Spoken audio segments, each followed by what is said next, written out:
I'll do that. So, as a reminder, Michael and I met because Michael was the clinical trial coordinator at UCSD, where I was involved in a clinical trial for the So I like to tease Michael that he was my wedding planner for cancer, because he was able to coordinate my schedule, get all my tests organized, and keep track of me as well as all the other individuals on that clinical trial. It was more than just one clinical trial you were involved in, right? Or well, it was just that clinical trial, but there's many different investigational arms of the clinical trial. So any one time you have six different investigational drugs that you're working with that all have different molecular targets and different eligibility criteria and different specific things that you'll follow while you're enrolling patients in those arms. So kind of different rules and things like that. So he really had to dance a long dance all day long with a number of different individuals. So that's how I met Michael. I know he has a great story to tell you. I've given you a little bit of an introduction. So class, they are interested in going to medical school. They want to know how to get there, just like that, because we all know it's just like that, right? Yeah, okay. So I'll turn it over to you. I know that they'll all have some questions. They're nearing the end of this semester. We have finals coming up next week, so part of their minds are occupied with some nervous activities. So I'll take a seat over here and hand it over to you. Thank you. Well, thank you all for letting me come here and talk to you a little bit. First, I want to say that your professor's a rock star, and it's a pleasure working with her, and appreciate you having me talk today. So I know you got finals, and you're excited about finishing the end of your semester, so I'll try to keep it short and to the point, but I wanted to start just giving you kind of like a little personal background. So I did my undergraduate at UCLA. I graduated with a biochemistry degree. And after UCLA, I ended up working with an endocrinologist that I met, taking one of my classes and working in his clinical trial department. He ran a center for human nutrition that did a lot of kind of investigational trials with looking at metabolic syndrome and basically looking at the antioxidant potential of different nutrients found in foods like pomegranates, avocados. Kind of anytime you open up a magazine and see what are the health benefits of this food or that food or chocolate, for instance, that's kind of what we were doing, looking, enrolling patients in studies and doing kind of interventional studies. And so kind of around that time, I figured out that definitely med school was the path for me, and I'd kind of been wishy-washy about it before. I had parents that were in the medical field. My dad's a pediatrician, my mom was a nurse. They actually met on emergency C-section, so I've had medicine in me for a long time. But it took me a while to kind of figure it out, and I was a little resistant because I didn't want to do what my parents did, and now I'm kind of doing it, so that didn't work out as well as I hoped. But so after I stayed after UCLA for about a year and 3 months doing clinical trial research, kind of just getting my feet wet into the field, and then I decided to leave my job and move back to San Diego and study for the MCAT. So I studied probably, like I would say, about 4 months maybe, and took the MCAT. Basically, all I was doing was I didn't have any job or any other commitments. I was just in the library every day trying to study. I had taken it a couple times before. I did well my first time, and then during that period of where I was studying, I took it a couple other times, had to avoid my score once, so I had kind of a little bit of adversity trying to just get another MCAT score because my initial one was so anyways, I ended up getting a new score that I was happy with, and then was kind of looking for another position in clinical research, and happened to come across one at UCSD in the Moore's Cancer Center in the clinical trials department. And so that's kind of where I met Dawn. So the trial that I work on is a therapeutic trial for women with newly diagnosed breast cancer. So these patients, due to the size and often the biology of their tumor, they're not upfront breast conservation candidates, and so usually they're recommended to have chemotherapy prior to their surgery. And so, so usually I'm meeting these patients, soon after they're diagnosed, if not the same day, and kind of talking to them about something they don't want to hear, chemotherapy. And so, Dawn was one of those patients that I met, and basically the trial that I work on, it offers women potential access to an investigational drug in combination with their standard chemotherapy regimen that they normally receive. And at any one time, there's a bunch of different targeted agents that patients can be randomized to, and they're all designed to be very specific targeted therapies and target very specific molecular pathways. So the hope is that by the end of chemotherapy, the tumor shrunk down immensely or is completely invisible, so that by the time the patient's at surgery, they can have a smaller and more conservative surgery. So that's where I'm at now. I applied last year, or last cycle, I should say, and it went okay. I had one interview, and I'm currently on the wait list for that school. So full disclosure, I'm definitely not an expert on what it takes to get into medical school, and there's definitely not, at least in my experience, like a cookie cutter pattern that you can just emulate and you'll get in. Everyone's journey to getting into med school is different, and so definitely take what I say with a grain of salt. Know that it's just my own opinion and my personal experience, but just some of the things I thought about talking to you guys about today. There were things that I wish I knew when I was first getting started, early in my undergraduate years, because I didn't feel like my career center really stepped up and helped me out and gave me really guidance about, okay, this is what you gotta know. And as soon as I found that stuff out, I was like, what, I can share and any tidbits that are helpful, that's something I want to do because it's definitely a stressful process. So the first kind of topic, and feel free to, if you have questions and whatever, just raise your hand and I'm happy to answer. But the first kind of topic I'm going to go over is just preparing for the MCAT. So how many of you guys are planning to take the MCAT soon? You have what Or happened? at all, Yes. At all, yeah. At all, okay. All right, cool. So a lot of you guys, how many of you guys have already taken it? Okay.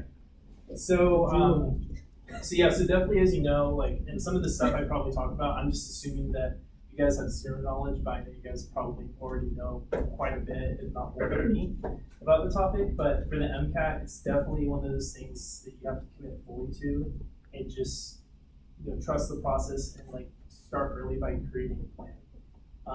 I think really it starts at the very beginning, even before signing up for a test. And one thing that helped me was just understanding that it's going to require a lot of effort. It's going to require a lot of dedication, study time, sacrifice, and just being focused and getting in that mentality and accepting that from the beginning. I think it's helpful because definitely, it's a hard thing, and whatever you got to do to kind of put yourself in that right mindset, whether it's deactivating social media or you have that one friend that gets you in trouble, just saying no, don't talk to me during this period of time. Really just kind of trying to focus, and then once you've kind of gotten to that mode, really be honest and critical in assessing how much time you have to study, and try to identify when's the most opportune time for you to study.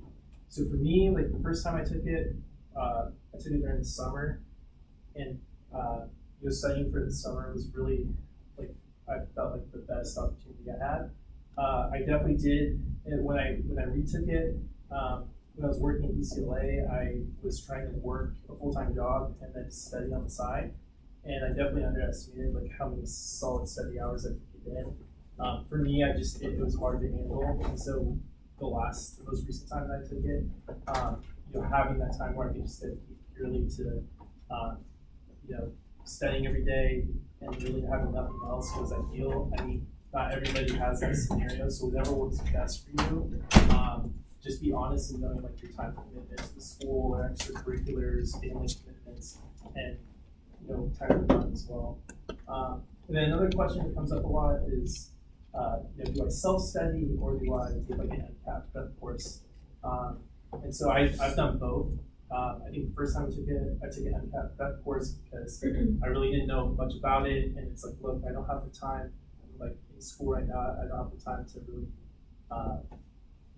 research this all for myself. I just want somebody that I trust to teach it to me. So I found like a guy that I used for some exam prep at UCLA who was really helpful, so it wasn't I'm sorry for interrupting, but so this program does offer access to a couple different MCAT prep courses. Potentially. And there are a different, am I misspeaking? In theory, we don't really actually know yet according to previous cohorts. I think that's happening. In fact, I'm certain it's happening. So with that being said, there are multiple types, and you can spend thousands of dollars on those prep courses. Yeah, definitely. So do you have any insight on so you went on sort of a less traditional pathway with that? Well, I did. Yeah, so I did both. Like I took a course, and then shelled out the money for the course, and then the most recent time I did all self-study. So I got study materials from friends. I kind of researched on my own, like on History. You guys are familiar with History Doctor Network.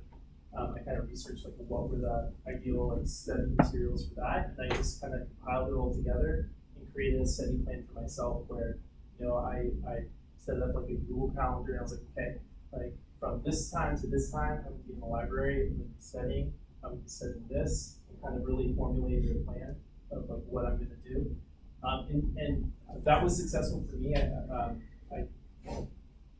I think like. The one thing I will say is I haven't taken the newest version of the MCAT, so I know like the newer version is a lot different. It's a little bit lengthier.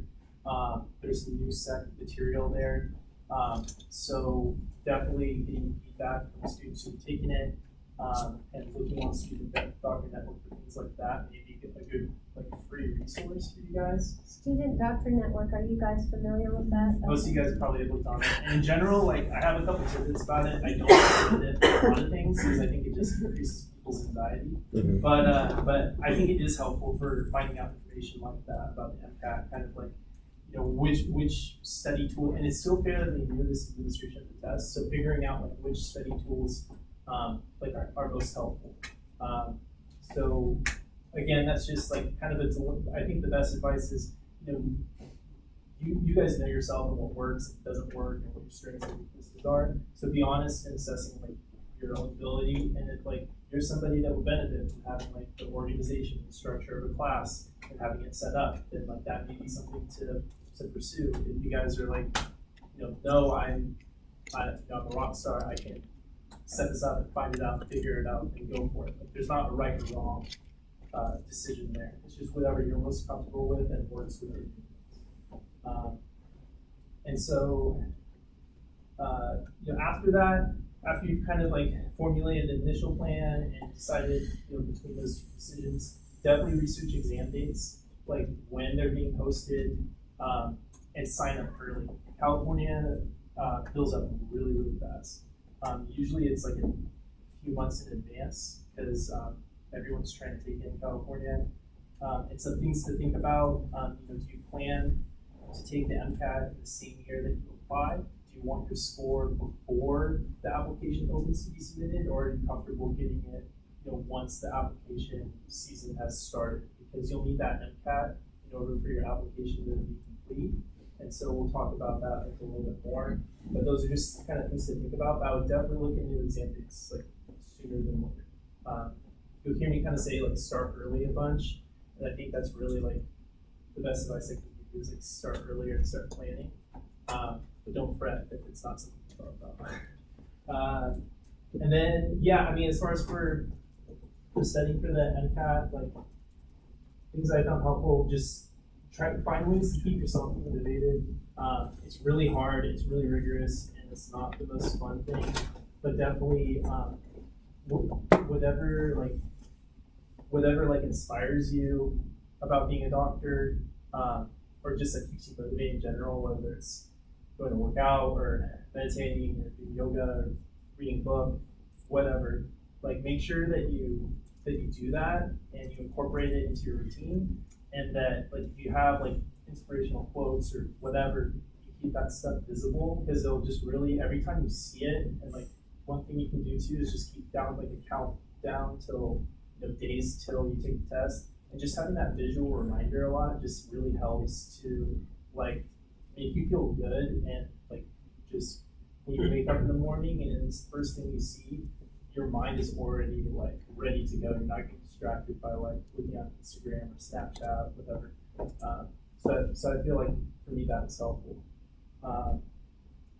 And then yeah, like things like using Google Calendar to block out times, and just again keeping yourself accountable and really committing to a schedule definitely helps and makes the process a little easier. And then one thing I will say too is the process of like studying for the MCAT can be really isolating, and I think like it's really important to not isolate yourself completely and to like do schedule time for your friends, family, and fun, because otherwise you're just gonna drive yourself crazy. And having those small doses like really helps and keeping you like on target. And then as far as studying goes, have good habits. Make sure you're getting your rest, and that you're not staying out late partying, although sometimes we need to. And make sure that you're eating well. Take care of yourself. Don't start studying for the MCAT and let all your good habits go out the door. If you're somebody that gets up in the morning, exercise, do that. If you're somebody that like plays with your dog or whatever, do that as well. And then really the MCAT, one of the big things is I think people, or at least one of the misconceptions that I hear a lot is that, it's a memorization test. And to a degree it is, but really it's about understanding core concepts and being able to apply them in really unique scenarios that you may be unfamiliar with. And so the test mostly is passage-based, and there are some like discrete questions where it's literally you have to know the answer to be able to answer it. But a lot of times the answers to the questions are in the passage, or you can use the passage to figure out, okay, I need to know this about Newton's law to figure out this weird question about like the wonk hitch or something like that. Like literally those are the types of questions. And so it's being confident with the concepts and being able to like critically think through the test a lot. So definitely get comfortable with the core concepts. And then once you do, definitely practice. The more practice you can do, the better. And the AMC website, they have practice tests that they offer on their website. Those are usually the most accurate of what your real test will be like. The tests that are offered in like Princeton Review or Kaplan, those are okay, but they're not as indicative of what your actual test will be like. So I would use all of like the material, like the study material that you can find. Like you can go to the library too. That's another free resource. You go to the library. They have test books. Your career center may have test books, things like that. Photocopy pages. Your friends could probably find them online somewhere. At least I did. And so definitely I would just like accumulate as much as you can, and then just start practicing, both passages and the discrete questions, because that's really how you become confident. And then when you're practicing, take the time to review your answers. Don't just skip it. Like understand why you got it wrong. I think that helps a lot too. And definitely when you're practicing, do your best to recreate the testing conditions. So be somewhere that it's quiet and that you're focused, and time yourself, keep yourself honest, like, because it's going to be does anyone know it's like 7-8 hours now? Yeah, so it's going to be like a marathon of a day, so you have to build up that stamina and really condition yourself to do it. And I'm not saying that to scare you guys, but just like, you want to really like, well, it is like running a marathon, and as much as you can have your mind and your body prepared for that experience, yeah, the better you're going to be. And it's not, yeah, it's not something new to you. Yeah, and it should be a gradual thing, you know, like you can start out as easy as doing something, okay, like, you know, I'm gonna, after you're done with your studying at the end, you can be like, okay, I'm gonna do like devote an hour to where I'm simulating like a portion of the test. Or I don't know how it's broken up now, but so you can do things like that to kind of like build up your stamina, and then when you're getting to the end of your study where you're taking full exams, then you're not, you know, so mentally fatigued, because that's, at least for me, even on the shorter exam, that was something that was hard. Like it was hard to focus for that long, and so getting used to it and kind of training your mind like that, I feel like is really helpful. And then, yeah, so I mentioned the, you know, kind of when you're done with your study, like the majority of your studying, and you're ready to like really practice and see how you do, use those tests that are offered on the AASC website, because those are really good like litmus tests for you to see like what you're scoring, and they're generally like pretty accurate. And also get familiarized too with the way like you'll be taking the tests on the computer, like the different functions that you have, because that's something too that if you don't practice it, when it comes time to do the test, it can throw you off, and you just don't want anything to leave anything a chance to have anything throw you off. So when you take the practice tests online, is it similar to the format that you would take? Yeah. So kind of it duplicates it. So it goes through and tells you all the functions. Like you can highlight things, you can make notes, you can skip questions and mark them and come back. So it lets you, so it really lets you simulate exactly like what the electronic test will be like. And again, so like recreate the conditions when you're taking those tests, like, you know, like the real test. And I wouldn't recommend, you know, taking them all in succession before your MCAT. You'll just kind of wear yourself out. So, you know, probably something that would be good is like, you know, study during the week, and then at the end of the week take one test, or maybe two at the most. I tried to take a bunch in a row before one of the administrations of my test, and just did not work out. So you may be different, but yeah, you may be different, but in general, that's what I would recommend. And as far as like the amount of time for studying, don't drag it out.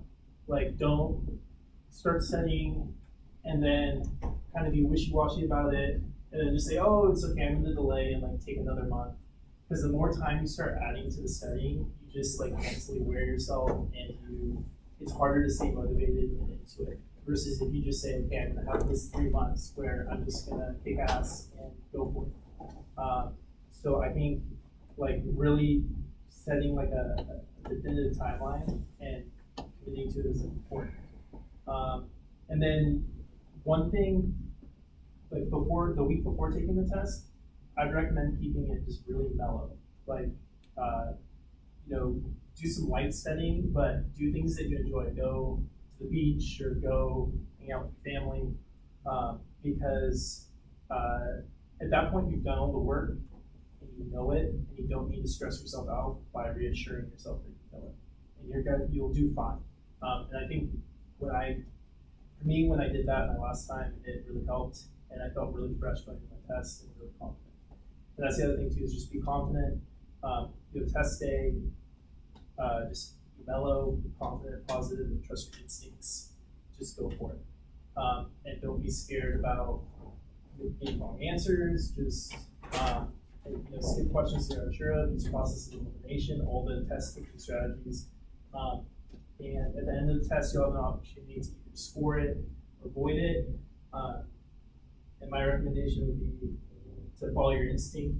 But I feel like don't be stressed out about a couple questions that you weren't sure of, or even a handful of questions. If you came this far, just score it, especially if it's your first time. Unless you absolutely bombed a section and didn't answer like half the questions, you might as well just get it scored, because worst case scenario is you retake, and it's not that big.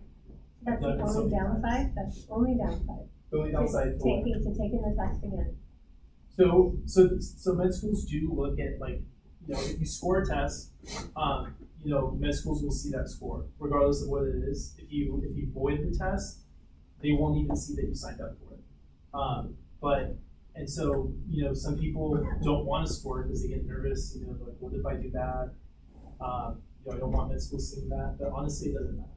So, like, because you could do that on test and then retake it and do really well. They look at those scores when they consider your application.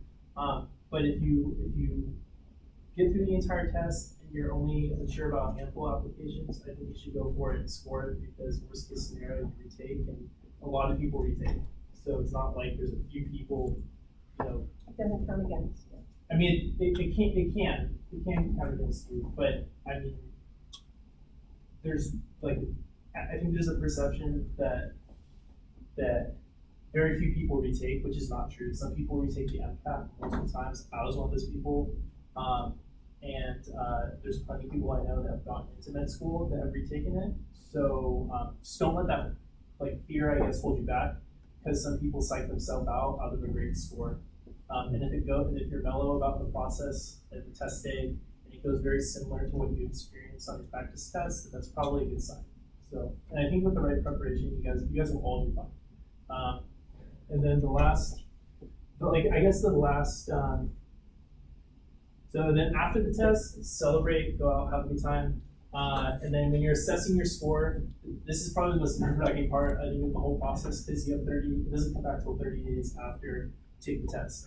So so everyone's sweating it out, but really you should just have fun, relax, enjoy, celebrate. It's like a huge accomplishment just to get through the MCAT. Some people do all that studying and don't end up even taking the test. So just the fact that you took the test, scored it is great. If you avoided it or retaking it, celebrate anyways, and then get focused again. And then when you get your score, just remember that the MCAT's only a test. It's not a measure of your potential to be an amazing doctor, and it's not indicative of whether or not you'll get into med school. It's one component. It's definitely like an important component, but it's not the only thing. So if you got a competitive score, I don't know if that's considered nowadays, or even the average score, and you're planning to apply the same year, again, like, trust your instincts, but don't be afraid to go for it. Because if you apply and don't get in 1 year, you can always reapply, and more people do it. So any questions about MCAT? Yeah. So I'll put it in the middle of you guys. Go ahead. Yeah, so yeah. So I was hoping you could expand a little bit more on your schedule of preparation. So you said you did 4 months of preparation for your last MCAT? Yeah, so basically I did like a self-study regimen, and I looked kind of on Student Doctor Network and saw like kind of what people were recommending to study with. And so I kind of gathered those materials and then devised a plan for myself. Initially it was 3 months, but then I ended up retaking again, so it turned out to be more like 4. But yeah, basically I kind of broke it up into just different sections. Like 1 week I focused on like the physics. Another week I did I think verbal. Other week I did. So I kind of focused first on like learning the content and just getting all the conceptual ideas down. And then once I felt comfortable with those and took notes and had something I could kind of review, then I started with practice. So I kind of just spaced it out, and I mean, that's just one. So I wouldn't take what I do and like try to duplicate it. I would see what works for you and like devise a plan. But like, yeah, there's no wrong way to do it. Some people I know, they do chem one day, and then they would do biology the next, and then physics, and then I felt like I wanted to just burn through a topic and be fresh on it in a week. So that's why I chose to do like kind of 1 week physics, 1 bio, 1 OChem, and try to get through the topics. And then I like kind of intermingle if I had stuff that was lingering that I needed to. In terms of, I guess my question was going more towards how many days a week were you studying? Yeah. How many hours? Sure. And then during what times of the day? Yeah. So that's a good question. Yeah. Yeah. So my initial goal when I started was like, okay, I'm gonna bust out 8 hours a day, and I found that that's not really realistic because there's all this downtime, between you eating snacks or mental breaks you take and stuff like that. So I just said to myself, okay, if I can leave the day and know I got between 4 and 6 hours of like solid studying, and then I'm gonna feel good. And and so for me, I try to go like it's hard for me to get up early. So for me, I work better a little bit later in the morning. So I started between there. So I would say like one typical day, I got to the library around like 10, and then I didn't leave till like as early as 4 or later, something like that. And I just tried to get like a solid like 4 to 6, the best I could. Some days I didn't, and then I did a little bit extra the next day. But I tried to keep myself as honest and accountable as possible. And then usually I took like one break day just for like mental relief. But usually Sunday I didn't do study, or I did like something really easy that I felt okay with. Did you have a question over there? I did. Yeah.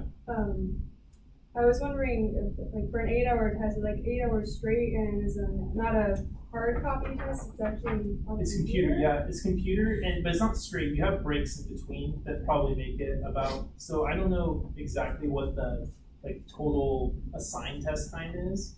Probably closer to do you know, sort of. No clue. Okay. So probably it's closer to 6, but you get breaks in between and stuff like Yeah, that. 2 15-minute breaks and a 30-minute. Okay, yeah. So Yeah. 6 hours. yeah. So any other questions? So you'd mentioned you'd taken it kind of, or started preparing for it while you were in school at one point, and then self-study later. I know, like myself and some other people, are probably considering, if possible, taking it next spring. Sure. Kind of in the middle of the semester. Do you advise that, or do you think that? Yeah, it's like totally like a personal thing. Okay. So it's not that like tons of people do it and they're really successful. So like it's just all assessing like kind of your course load and like other responsibilities that you'll have. And like the spring is definitely not a bad time to take it because you'll get it right before application season is starting. What I'll go into later is kind of like the timeline for putting together your application, and so that might help answer like kind of what else you may have to prepare for and give you a better sense. But yeah, so I'll kind of move forward a little bit. So in general, I'm just gonna go over the process and the timeline real quick. Are you guys familiar with like the application at all, or a little bit? Okay. So basically, what happens is you have a primary application, which is kind of like the common app for applying to college. So it's just one application. You put your coursework, your personal info, your grades, MCAT, all that kind of general stuff in there. And then you'll also be able to include a personal statement, your extracurriculars. Of those extracurriculars, you'll be able to choose 3 most meaningful, which you'll have like kind of an additional section to write about. I forget how many characters it is. And then your letters of recommendation. And that's about that's kind of it for the primary application. So the primary application opens to be filled out May 1st. The first day to submit it is usually early June. And the medical school application process is a rolling admissions process. So what that means is basically the earlier you apply, the better. Because as applications start coming in, med schools will be reviewing them and offering invites based on who's applied thus far. So if you apply early in the cycle, you're basically competing for more spots. Whereas if you apply later in the cycle, there's less spots that you're competing for, so it's a little bit more competitive, and that's when things like your MCAT, your GPA, stuff like that matter maybe a little bit more. And so I'll kind of talk about that a little bit more. But yeah, as far as applying,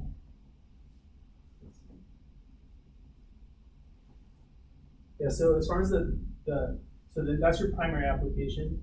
And then, so kind of the suggested timeline is really, if you can submit it day 1, awesome. If not, don't worry. And, you know, a lot of people, I didn't, so this time when I applied, I think I submitted my primary application, like, kind of near the end of June. And I would say, like, from June through July is considered, from June through mid-July is considered early. Mid-July through August is considered average. And then anytime after August is kind of considered late. But again, like you'll hear me say it a lot, you want to start early, get that application in early. Because once you get your application in, basically what's going to happen is your application's going to go to the central hub. And this hub is basically going to be holding up your application and your transcripts and all these things, and basically verifying that everything you entered is correct. And so as you can imagine, there's a huge number of applications that are submitted really early in June because everyone knows it's advantageous. So this process of verifying your application gets backed up. So usually it takes about, on average, like 2 weeks for your application to get verified by the central hub. And then once it does, it gets released to the med schools. So med schools don't even get it until it gets verified. But because a lot of people apply early on, there ends up being this backlog. And so this 2 weeks process ends up lengthening and extending to like sometimes a month. So you just want to keep that in account. That I think, so when I submitted my application, it was mid-June, or mid to late June, and I think it was verified mid-July. And so schools receive my application in mid-July. And once schools receive your application, they have the option to send you a secondary application, which is basically like supplemental essay questions, some additional personal info. And so a lot of schools will send you secondary applications without even taking a look at your first application because they can charge you for it. So some schools will take the time, and it's kind of nice. They will review your application and send you a secondary at their discretion. But a lot of schools will just say, nope, give us your money, and then until you submit that secondary application in full, they won't review your application. So once you have all that stuff in, they'll offer you interview invites, usually through September through December is like the early invites, the first wave. December through March is kind of the second wave of invites. And then anytime, I'll finish real quick. And then anytime after that, you can hear about, the results of the interview. Sorry, question? Yeah, so how much did this post application process cost for you? Good question. Yeah, so it's definitely, cost is definitely a concern. To be honest, I can't remember exactly how much it costs, but like the secondary, just to put in perspective, I guess, the secondary applications, which aren't even, so with the main application, you, I think, get like a couple schools for free that are included in the cost of the primary application itself, but then for each additional school, it's an additional charge. And then I think for the secondary applications, they were like $90 to $120 each. So if you're applying to like 30 schools, you can imagine how much money that is. So definitely, like for me, one of the things I wanted to make sure is that I had enough funds to be able to put together an application. So definitely, that's a good question, something to like think about. And you can research it even now. Yeah, take a loan out to med school. We'll do first. So, Is there information about, because I'm a little wary about that whole concept that some schools won't wait till they get your secondary. So that's a good question. And is there a priori information you can find that? So here's my student doctor network plug, I guess. So you can find that information usually there about which schools do like a pre-screening and will review your application in whole first. In general, though, you'll still end up applying to schools that don't review your application, just because some of those schools their admissions requirements are less strict. So it's good to apply them anyways. And I'll talk more about like picking like a kind of list of schools. Yep. I'm gonna ask a question about the admissions process that you might or might not know anything about. Sure. The algorithm that they typically use for an admission, it takes your GPA from, Times 10 plus your MCAT. Well, you in the old days. But Yeah. Yeah. so now, I mean, I've been listening to a bunch of different people tell me different things. So a GPA from, say, UCSD is multiplied by 1.5. Yeah. And then it, by SDSU, it's multiplied by 1.2. Yeah. Do you know anything about that? No, and it's honestly, I don't think it's worth your time like worrying about, because every school's gonna have their own method. There's not like a standardized way. So some schools will generate like kind of an algorithm to screen people out, and that's how they'll determine whether or not to send you a secondary maybe. But I think you can find out those schools if you look online. But in general, like I would say if you know, like if you have your scores and like you know where you stand, you'll probably know pretty quickly which schools do that and your likelihood of getting a secondary from them. So, sorry, that doesn't really answer your question, but so anyways, that's kind of the whole application process in a nutshell. And so then one of the key components of kind of like preparing your application is the personal statement. And for this one too, definitely start early. And there's definitely many ways to do this. Really the question that they ask on personal statement is why medicine? So it's really open-ended. And kind of how I thought about it is like, what about your journey through life led you to pursue a life of medicine? And what traits do you possess that will help you to be an excellent physician in the future? So that's kind of how I viewed it and kind of how I tried to construct my personal statement. It should not be a regurgitation of your resume though.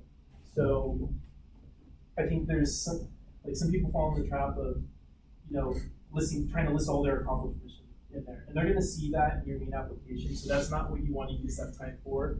You want to use the personal statement to show basically your story and like why you're unique and what you have to offer. And so you want to think about kind of like specific life events or personal interactions, experiences that made an impact on you in your decision to pursue medicine and that you also made an impact on. And when you're writing the personal statement, kind of what I found helpful was to really brainstorm a lot and do it early. And so like I recorded myself talking a lot.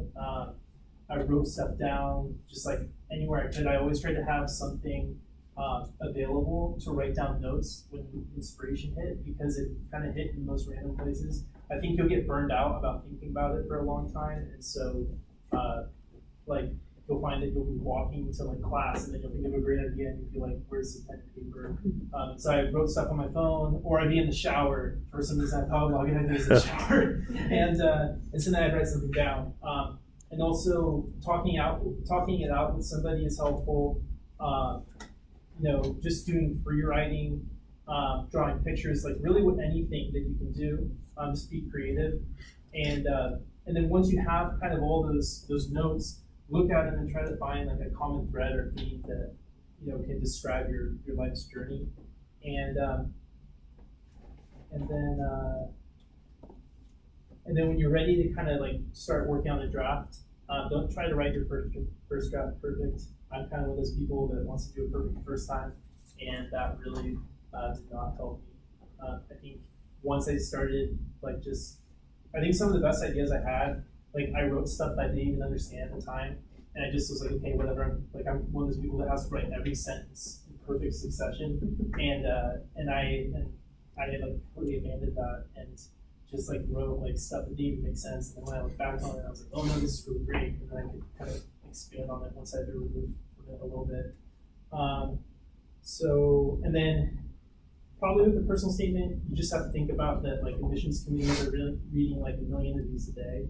And so it's good to look at examples for inspiration, but definitely don't commit yourself to a cookie cutter outline. Be unique, have a compelling opening. A lot of people use a cool anecdote.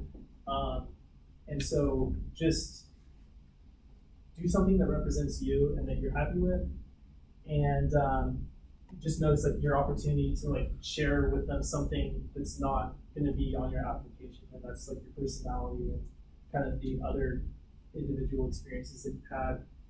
And then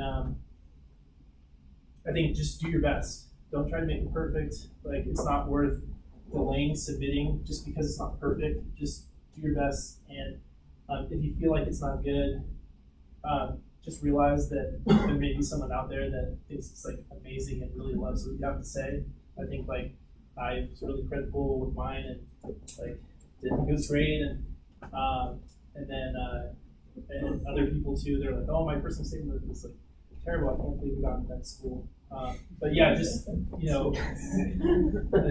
I mean, that's kind of how it goes, and you never know who's going to be reading your application. I guess is what I'm trying to say. So what you have to say may really like connect with that person, and that might make all the difference to just getting an interview, getting to the next round, where then you can kind of present yourself. So it's all about just getting to the next round, and then have others that you trust review and like provide honest feedback. So ideally, this is not going to be your parents or someone like, or maybe it will be. Maybe your parents are going to tell you straight up, this is, you have to change this. I like this, but try to get as many opinions as you can.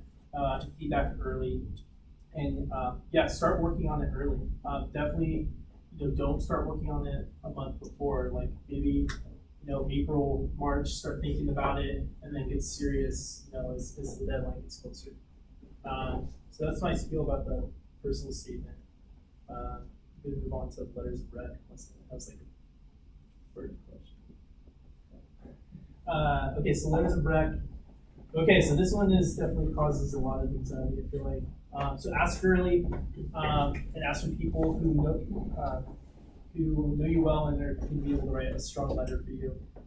So these are like professors, research mentors, PIs, professional contacts, people that you volunteered with, things like that. Yeah, definitely when you ask, there's a lot of, you can ask a person or email. Just, you never know if you don't ask, so you might as well. And then if you don't really have like anyone that you think you can, if you're still early in your journey and you don't have anyone yet that you think you can really have write a letter of recommendation for you, take the opportunity to try and like start building relationships and networking. Professors love to talk about their research interests. I feel like I didn't take advantage of that a lot during office hours, and just going to sit down and like, what are you interested in, or just asking. One of the things I tried to do is like ask for advice about like just professional advice about what were some hurdles or some things you had to learn in your path, and really just asking about like how they got to where they were. And I felt like people were really receptive to that. And if you added coffee onto that, I think you're going to find much people that tell you no. And so you can kind of start developing relationships that way. And then for the classes that you have taken, if you're thinking of asking professors, keep a running list of kind of accomplishments you've had or like meaningful interactions that you've had. Because when you ask for a letter of recommendation, kind of the way I did it, I would write an email and kind of include like a lot of those meaningful interactions or accomplishments. Like, this is why I'm asking you. Like, this is what I learned from your class, things like that. I felt like that was helpful. And it also helps your letter writer write a more meaningful and personal letter of recommendation if they have kind of this background of like who you are, and it'll help them remember you too. And then when you ask for a letter of recommendation, you want to make sure that you send them an updated resume. So, and this resume should be like specific to your medical school application. So it should kind of have all the exciting stuff that you've done, not like a typical one. Like, try to highlight all the cool things you did. Like, if you rode on rollerblades to promote like an event or something, include that. Like, try to make yourself unique and show your personality. That will help you write a more personal letter. And then also include a thank you letter and your personal statement draft if you have one, or even if it's like a rough, just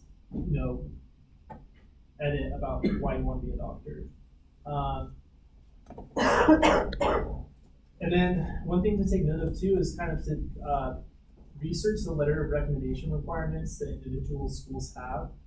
In general, they're going to want 2 science and 1 non-science letter of recommendation from faculty.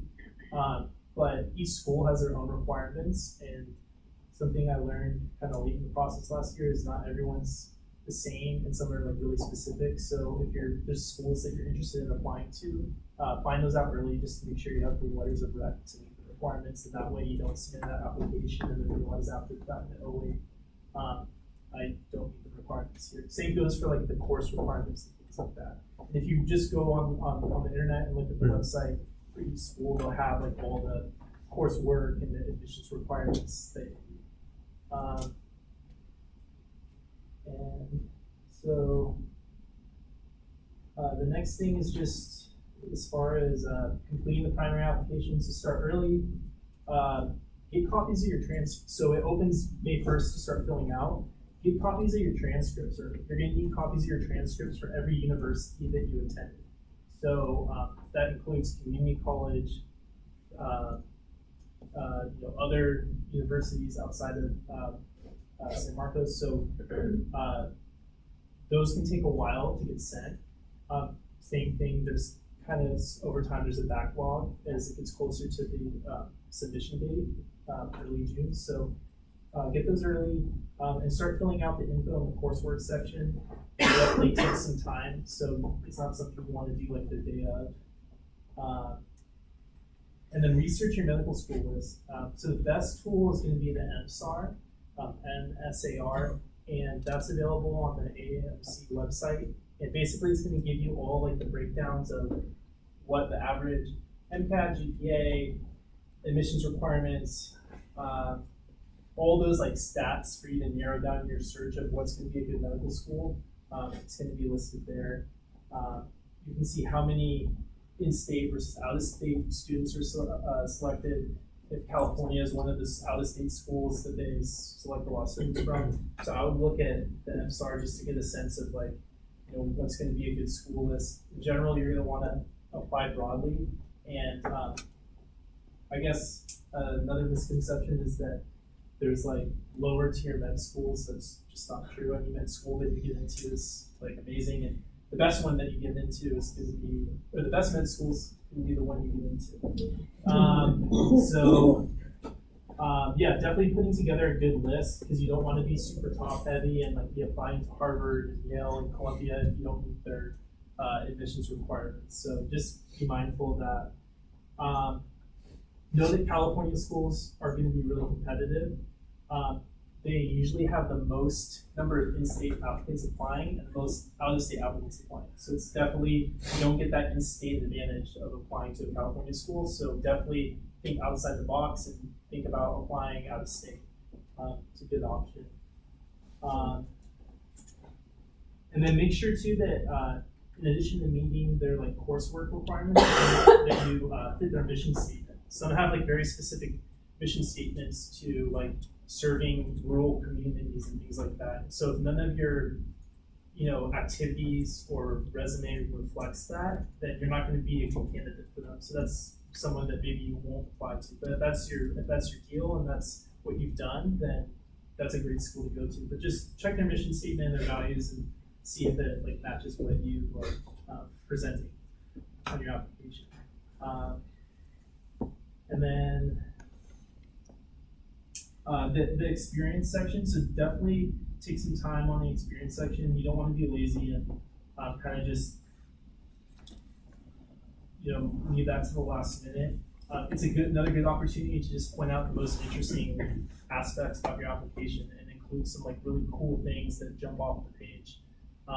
Some people just will put bullet points and make it very monotonous, but like I tried to make it as interesting and applicable to why I want to be a doctor as possible. And you can put anything there too. You can put like hobbies that you have that separate you, like if you juggle or you if you are really passionate about something that you do a lot, like include that, because those things are important and help paint you as like a outside of like the view of a traditional applicant. And then letters of recommendation. So you'll have to list who your letter writers are, but you won't actually have to have your letters of recommendation in. to submit your primary application. So you will need your letters of recommendation to submit your secondaries. So just think about that as far as timing. It's good to ask early, but if you don't have it on June 1st when that primary application opens to be submitted, then that's okay. You can still submit and have your application get verified. And then once the letters are in, you get an email from AMSA saying you got your letters, and then you'll be like, okay, good to go for the secondary part. And so that's all for the primary application. The secondaries, so again, here's my other student doctor network plug. A lot of times you can find out what the last year's essay prompts were on student doctor network, and usually like you can find them like super far in advance. Like you can go on today and find out what they were from this year.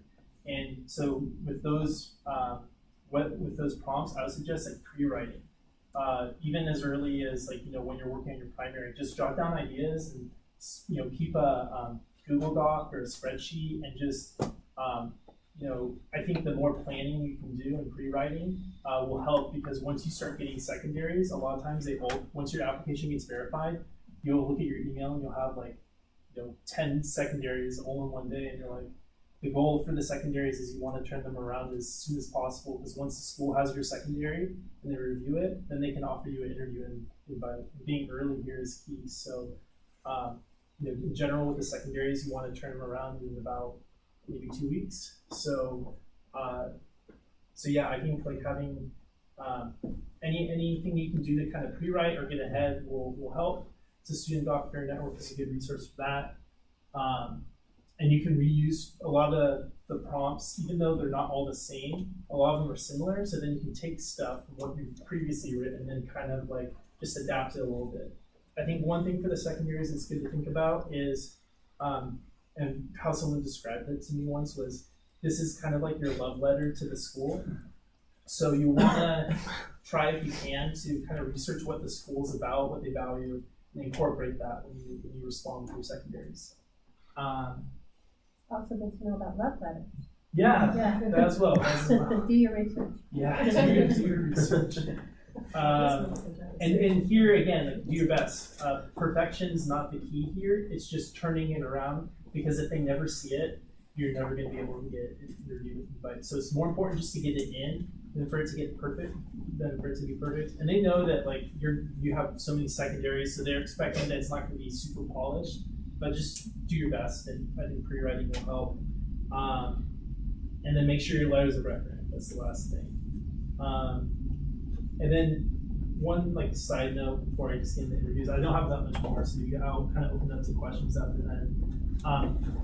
In regard to Student Doctor Network, I've kind of plugged it a lot, but I really like discourage students from going on and looking at threads like, what are my chances of getting into med school, or like all these kind of, there's so many threads to get lost in and just be depressed and anxious, and I really just, as least as you can go on that website as possible. Use it for the resources that it provides, the essay prompts, what are good MCAT materials, but don't obsess and become one of those pre-meds that are neurotically checking posts all the time, because I think that it really just distracts and makes the process a lot more like, yeah, you just feel bad all the time. So I've definitely been guilty of being one of those students. So that's just my own 2 cents.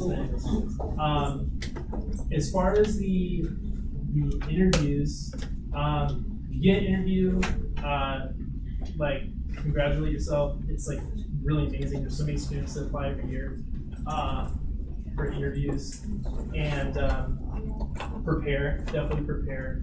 Find out, like, again, look at the school, like what's about, what kind of programs they have, like generate questions to ask the admissions committee, and like good questions. Like one of the great questions, like I think I read was, like if your child is applying to med school and they're applying here, would you recommend it or not? What would be the strengths and weaknesses, things like that. Like really thoughtful questions. And just, prepare. Like I think when I was preparing for my interview, it was an MMI. Are you guys familiar with the MMI? So it's a multiple meeting interview. So there's two forms. There's the MMI and there's traditional. So traditional is just kind of your straight lace. You meet with a couple faculty, they ask you questions, things like that. The MMI, it's kind of like almost a game show. Kind of, yeah, it's like speed dating. So basically there's about 11 rooms, and outside of each room is an envelope. And so you're with other people, other applicants during the process. You stand outside one door, and then when they tell you to, you open the envelope, and on it is a prompt. And then you have from there, I think like 8 minutes to kind of pre-write, get your thoughts together, and then you go in and you have about 10 or 15 minutes to talk to the person. And they're kind of trained just to not give you really any feedback or anything, or even be a little confrontational with you. They'll talk to you, but they won't show you any signs that you're doing good or bad. So it's and some scenarios are kind of like you may have to what is it called? Improv a little bit. It may be like, you may walk in, there's like an angry patient, you're supposed to be the doctor, and you're supposed to like calm this patient down and figure out why they're so angry. So things like that. So definitely knowing if it's an MMI versus traditional, and then you can use your library or career center to kind of get books about how to prep for interviews or common questions. You can find them online too. There's a bunch of free ones. And there's a bunch of YouTube videos and like questions on there too of like strategies, what to do, what not to do. So make the most of all those resources and talk with current students if you can, or other students about their experiences. And then after the interviews, you find out either about getting in, rejection, or waitlist. So that's kind of as far as I know right now. I'm on the waitlist, but if you do end up on the waitlist, things that you can do to kind of improve yourself is you can send like letters of intent. So that's what I did in April. Is I sent a letter of intent and then kind of an update list of these are the accomplishments I've had since submitting my application. And again, really personalizing it to the school. And I think if you are on the wait list, like try not to be annoying. Like I think I talked to one admissions officer and he was like, yeah, you definitely don't want to be one of those students that the dean comes out of their office and they're like, have you heard from this person? How many times has he contacted you? Oh, 8 times? I roll. Like that's not the person that you want to be. So like realize that these people are inundated with like requests all the time, and it's definitely acceptable to reach out to them and ask questions and things like that, but just be respectful of their time. And then if you have to, and if you get in, celebrate, congratulations, that's awesome. If you have to reapply, no big deal, you have most of the hard work done already, and tons of people do it.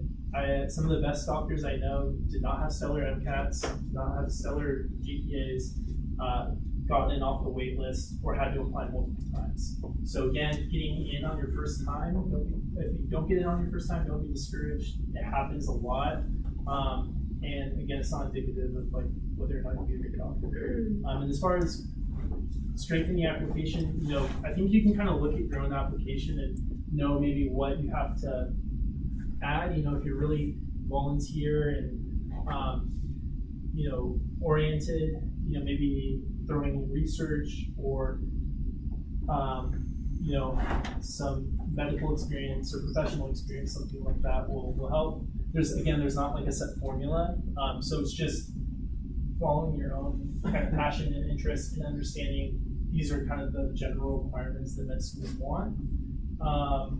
And so I would just be proactive and persistent as you're trying to kind of figure out what to do. Like if you want to do clinical trial research, great, you can. Like you're in a great spot for, you're the biotech hub of the world, or US. Sorry about that. I would say the world. Okay. But, and then, there's great universities around that are all doing like really fascinating research. Definitely a lot of like clinical trials opportunities with all the big pharma companies and universities around. So finding that medical experience or professional experience is definitely possible. You just have to go out there and look for it. And then words of wisdom, I guess, this is like my last tidbit. Have a plan, start early, do your best, and just trust and hope that's enough, and just believe in yourself, stay positive throughout the process, and just realize that everyone's path is different. So like everything that I say right now may not be applicable to you at all. But it could be, and I hope that, you know, something that I said today helps. But just don't like play the game of like comparisons. Realize that, you know, just because this thing happened to one person has no influence on the outcome. So just ultimately be persistent, and like if you are, there's chances are pretty good you'll get to where you want to go. So anyways, that's my little presentation. And, if there's any questions, you know, I know you guys probably want to leave, so that's understandable. But yeah, I can hang out and answer questions that you guys have. So yeah. Qualitative question for you. Yeah. Yeah, if you want to email. 2 parts. First Sure. one is, why do you think, having been out there in the circuit, why do you think everybody wants to do it? Everybody wants to do it. Why? Where are they at? What are they doing it for? Yeah, I mean, some people really want to be doctors. That's not a reason. No. Why? Yeah, So, why- do you mean med students, or like why is it so hard? Or Fine. people that are Well, fine? that's the second part of the question, right? Yeah. Is you see an increase. This is mostly, like I said, it's qualitative. It's your Yeah. opinion. It's a psychological question. Why would anybody bother? Yeah, definitely. So I can say like the process, this process is definitely really rigorous, and I think it's intentionally so because they want to weed out people who don't really want it. Mm. So basically, when kind of all dust is settled, you know, they can, because you have to think the people on the admissions committee are kind of the gatekeepers to being a doctor. So, you know, they're very invested in like who they admit, and so like definitely any barriers that they can put in your way to like see how you respond to challenges or to weed people out, they'll, you know, I think they'll do. That being said, it's not a perfect system. So definitely, like, you know, there's people that get perfect scores that won't be the best doctors. People with less, that, you know, below average scores won't be great doctors. I know a bunch of them. So, you know, I think as far as why people do it, or why people start to go through it, I think knowing what it, I guess, means to be a doctor is it's somewhat hard to figure out. There's not a lot of like real life experiences or, you know, volunteer programs or professional experiences that can really simulate what being a doctor is actually like. And so I think when people think, you know, people go into it thinking one thing, and then they are in the midst of it and they're like, oh wait, this is not like what I signed up for or expected. And so people do like consider alternatives. You know, there's and they're great alternatives. It just depends on like your personal preference and lifestyle and what you want out of life. Like going the PA route, like that's something that I'm considering. You know, if you know, reapplying and all that doesn't ultimately work out. You know, going to the Caribbean. I had a buddy that went to the Caribbean and he just got into residency in Syracuse. So like that's a viable option too. I mean, definitely it's really expensive and it's not price regulated, so it's definitely, and you're not guaranteed the U.S. residency, so it's a gamble, but it's an option. Some people, you know, end up going DO, which is awesome too. You know, so you're like, at the end of the day, you're a doctor, and if the title like doesn't bother you, which it shouldn't, then that's like a great solution. And you know, as far as why people do it, you know, I think there's some people that are like really motivated to do it. Some it's more about prestige. Some it's about money. Some it's about they love science. They love helping people. For me, I can only speak, I guess, for me personally. It's just I love. For me, like medicine offers the best opportunity to offer people hope and to make a difference, at least for me. So that's why I want to do it and why I will try as hard as I can to get in, but and I hope that it's enough. Interesting answer. Thank you. You help us with it too. Thanks. Yeah. Any other questions? So when like talking to the gatekeepers essentially of Yeah. med school, is that the kind of place where should be like more yourself and more like enthusiastic to be there, or more monotone and down tempo and serious? No, I mean, I think I think it's a healthy balance. I mean, I don't have the perfect answer here, and who am I to say, because I'm on the wait list. So, but I mean, I think you want to be yourself and you want to be personable, but you also want to be professional and realize that it's a formal interview that you're in. But yeah, definitely, I think the admissions committee appreciates personality and wants you to be engaging, really. So I think if you can be engaging, personable, and thoughtful, those are good things. But not juggling. Juggling is something you write in your personal statement.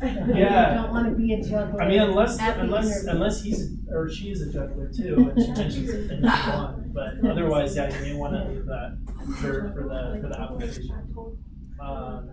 Yeah. So.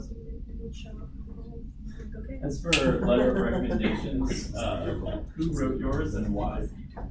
Yeah, so I had, let's see, so I had the director of the research center that I worked for at UCLA, right? He was kind of a professor that I took a class with that that helped me to get into my research position. And he was kind of the direct PI that I worked with.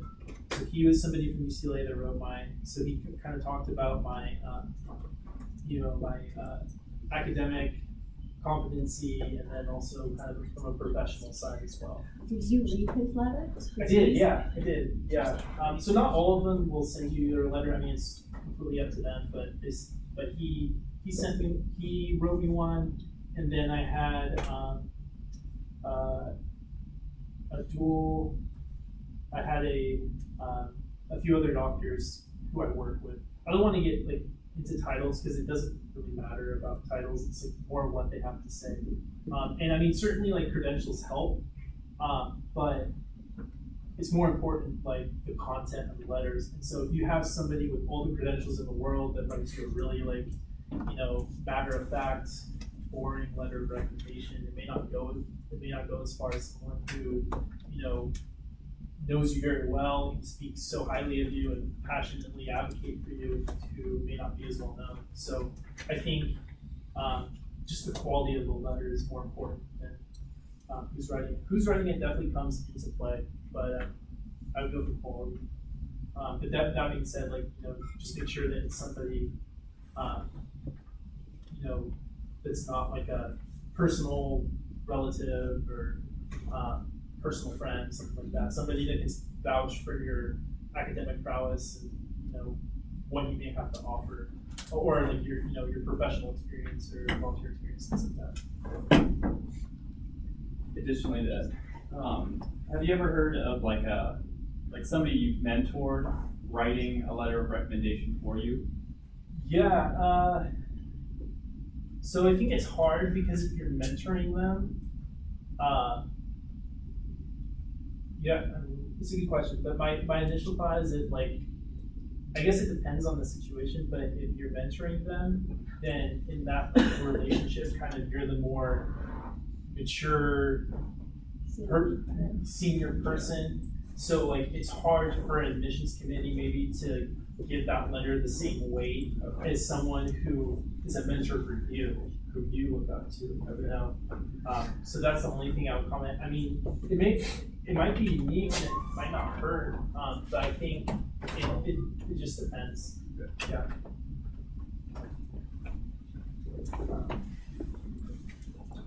Okay, that it, class? Yes.